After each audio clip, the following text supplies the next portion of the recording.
रहे हो sir? Family है, बच्ची रो रही है सर। सर छोड़ दीजिए सर, बच्ची रो रही है। पुलिस लोग आगे नहीं बढ़ने दे रहा। ये देखो, आंसू गैस में छोड़ना स्टार्ट कर दिया है लोग।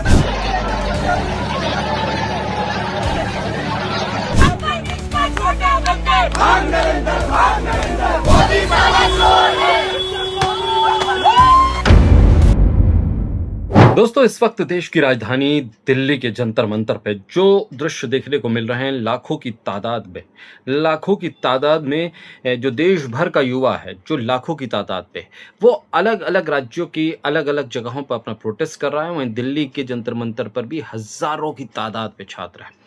जो छात्र राजस्थान से है, मध्य प्रदेश से, हरियाणा से, उत्तर प्रदेश से, अलग अलग राज्यों के छात्र भी यहाँ पहुंचे हुए हैं।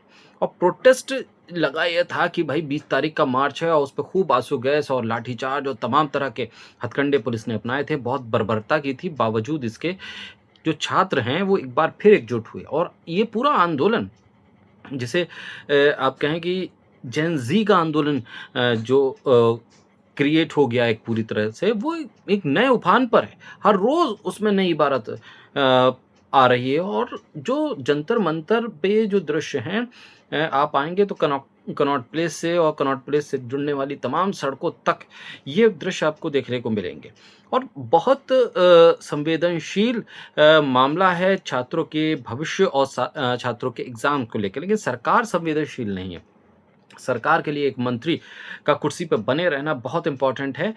हजारों की तादाद में छात्र जब सड़क पर निकले, लाठीचार्ज हुआ, सर फोड़े गए, टांगे टूटी हैं, कपड़े फाड़े गए, यहाँ तक कि बैरिकेड में करंट तक पुलिस ने दौड़ा दिया। इस तक के आरोप लगे। पत्थरबाजी हुई। पत्थरों से भरे हुए एमसीडी के ट्रक जंतर मंतर के आसपास पहले से मौजूद थे। तमाम चीज़ें हो रही। लेकिन सरकार और ख़ासतौर पर प्रधानमंत्री की खामोशी ऐसी है कि एक संदेह खड़ा हो रहा है कि आखिर ये किसके लिए हैं। ये लोकतांत्रिक व्यवस्था में भारत के लोगों की सरकार है, युवाओं के जो सपने पूरे करने वाली सरकार है। क्योंकि प्रधानमंत्री मन की बात में तो परीक्षा पे चर्चा खूब करते हैं, लेकिन असल चर्चा जब छात्र करना चाहते हैं तो वो बोलते नहीं। संसद के भीतर विपक्ष को बोलने नहीं दिया जाता। लोकसभा के अध्यक्ष जब चर्चा नहीं करने देते हैं तो राहुल गांधी, अखिलेश यादव पहुंच जाते हैं प्रधानमंत्री के आवास के बाहर, वहां धरने पर बैठ जाते हैं। और फिर आपने देखा वो छत्रसाल स्टेडियम के दृश्य, जहां अखिलेश यादव पूरी बस लेकर डिटेन होने के लिए पहुंच गए। राहुल गांधी, रात में उन्हें सबको छोड़ा गया वहां से। लेकिन मैसेजिंग यही है कि भाई विपक्ष एकजुट है, विपक्ष आपसे सवाल कर रहा है, छात्र एकजुट है। सबसे बड़ा सवाल ये है कि पॉलिटिकल ये कोई प्रदर्शन नहीं है, इस पे तमाम छात्र जुड़े हुए हैं, युवा जुड़े हुए हैं, परीक्षार्थी जुड़े हुए हैं अलग अलग एग्जाम्स के, जिनके पेपर लीक हुए हैं या भर्तियां नहीं निकाली जा रही हैं अलग अलग स्टेट्स में, वो सब इस पे जुड़े हुए हैं। और पूरी तरह से एक भावनात्मक मुद्दा बन गया है। इतना बड़ा प्रोटेस्ट पिछले 10 सालों में शायद ही जंतर मंतर पर किसी ने देखा होगा।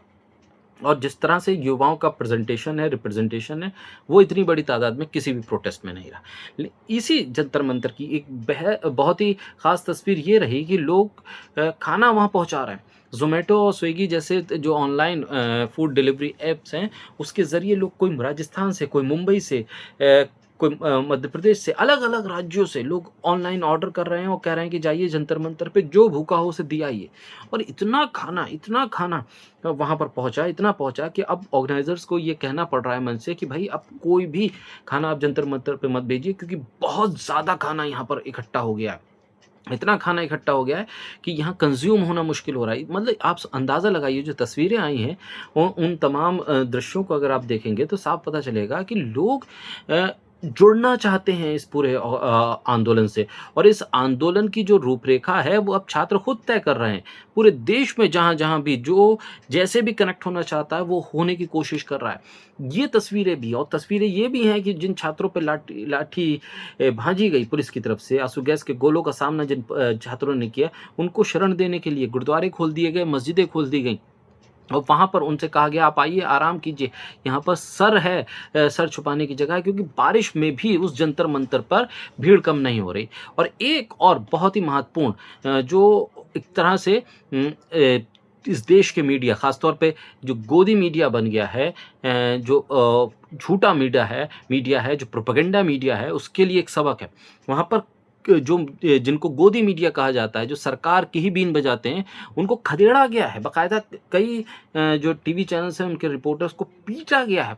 हिंसा नहीं होनी चाहिए किसी भी पत्रकार के साथ या किसी भी छात्र के साथ, किसी भी व्यक्ति के साथ। आप संवाद कीजिए, वाद विवाद कीजिए, लेकिन हिंसा की कोई जगह नहीं है। लेकिन सबक है, लोग वीडियो बना रहे हैं और वहाँ से जो जिन्हें गोदी मीडिया डिक्लेयर कर दिया गया है उनको तो पूरी तरह से खदेड़ा जा रहा है। माइक छोड़ के लोग भाग रहे हैं। और कुछ रिपोर्टर्स ऐसे हैं जो अपने में तो बहुत अच्छा काम करते हैं, लेकिन उनके संस्थान पर जो गोदी मीडिया होने का टैग लगा है उसके चलते उनको भी इस हरेसमेंट का सामना करना पड़ रहा है। युवा खुलकर बोल रहा है, वो कह रहा है कि ये गोदी मीडिया हमें नहीं चाहिए। और उसने पूरी तरह से क्लासिफाई कर रखा है। किसी के कहने या न कहने की ज़रूरत नहीं है कि कौन बताएगा कि किस तरह का मीडिया सही है, कौन सा मीडिया गलत है। लेकिन युवाओं ने अपने आप तय कर रखा है और वो बहुत लंबे वक्त से उसको नोटिस कर रहे हैं। अब स्टूडियो में बैठ के आप सिर्फ हिंदू मुसलमान करेंगे और मुद्दे की बात नहीं करेंगे, छात्रों के आंदोलन को खालिस्तानी, पाकिस्तानी फंडेड आंदोलन, चाइनीज़ आंदोलन कह देंगे, आप सोचेंगे आपने बहुत बड़ा काम कर लिया। लेकिन आप जब रिपोर्ट करने के लिए अपने रिपोर्टर को ग्राउंड पे भेजेंगे तो उस तमाम चीज़ों का असर उस रिपोर्टर पे पड़ता है। बहुत ही भयावह दृश्य है और बहुत बड़ी सीख होगी उन एंकर्स के लिए जो स्टूडियो में बैठ के अनाप शनाप बक देते हैं, लेकिन कभी उनका सामना ग्राउंड पे नहीं होता। एक बार हिम्मत कीजिए, जाइए जंतर मंतर पे, पता चल जाएगा कि आप कितने पानी में हैं, कितनी पत्रकारिता आप करते हैं और कितना लोगों के दिलो दिमाग में आपके लिए आक्रोश है। आप वहाँ पर बैठ के स्टूडियो में बैठ के तो कैमरे के सामने अपने आप को स्टार समझते होंगे, लेकिन असलियत क्या है वो आप पहुँचिए जंतर मंतर पे, एक रिपोर्ट करके दिखाइए आधे घंटे की, तब आपको समझ में आएगा कि आप क्या हैं और क्या आपको इस देश के युवा समझते हैं। बहरहाल जंतर मंतर के जो दृश्य हैं और जो राहुल गांधी का प्रोटेस्ट हुआ प्रधानमंत्री आवास के बाहर, ये बहुत ही संवेदनशील एरिया है जहाँ पर सीधे तौर पर गृह मंत्रालय के अधीन आने वाला इलाका है। और यहाँ पर राहुल गांधी का पहुँच जाना तमाम सुरक्षा व्यवस्था को धत्ता बताते हुए ये बहुत बड़े सवाल हैं। गृह मंत्री अमित शाह के लिए भी ये चिंता का विषय होगा कि उनके मंत्रालय के अधीन आने वाले इलाके में राहुल गांधी का प्रोटेस्ट हो जाता है और फिर राहुल गांधी वहाँ बड़े आराम से प्रोटेस्ट करते हैं और दिल्ली पुलिस को पता तक नहीं चलता। ये बड़ी चिंता का विषय है। और ये एक आज जिस तरह से विपक्ष काले कपड़ों में वहाँ पर नज़र आया और नारेबाजी हुई, अखिलेश यादव ओम बिरला से भिड़ गए, ये तमाम चीज़ें बता रही हैं कि ये बहुत ही चिंताजनक स्थिति सरकार के लिए है। बहुत ही एक तरह से फंस जाने वाली स्थिति है, क्योंकि किसान भी अब चल पड़ा है सिंघू बॉर्डर की तरफ और वहाँ पर वो किसानों का डेरा जमेगा। अब यहाँ से सरकार को अपनी हठधर्मिता छोड़नी होगी, अपना अहंकार छोड़ना पड़ेगा, ज़मीन पर धरातल पे जो असलियत है उसे समझना पड़ेगा, वरना पैरों के नीचे सियासी ज़मीन कब खिसक जाए पता भी नहीं चलेगा।